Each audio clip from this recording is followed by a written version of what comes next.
47મી ભગવાન જગન્નાથજીની રથયાત્રા ભગવાનને ધરાવાશે ખીચડીનો પ્રસાદ સમગ્ર શહેરમાં ગોઠવાયો લોખંડી પોલીસ બંદોબસ્ત ડ્રોનથી થશે સુરક્ષાની ચકાસણી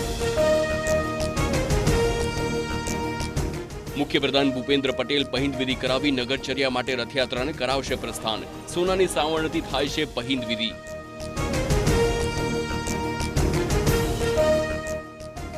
રથયાત્રા દરમિયાન થઈ શકે છે અમી છાટણા હવામાન નિષ્ણાંત અંબાલાલ પટેલે કરી ગાજવીજ સાથે વરસાદની આગાહી રાજ્યમાં આગામી 6 દિવસ રહેશે વરસાદી માહોલ કેટલાક ભાગોમાં અતિ ભારે વરસાદની આગાહી દક્ષિણ ગુજરાતમાં ઓરેન્જ એલર્ટ માછીમારોને દરિયો ન ખેડવા સૂચના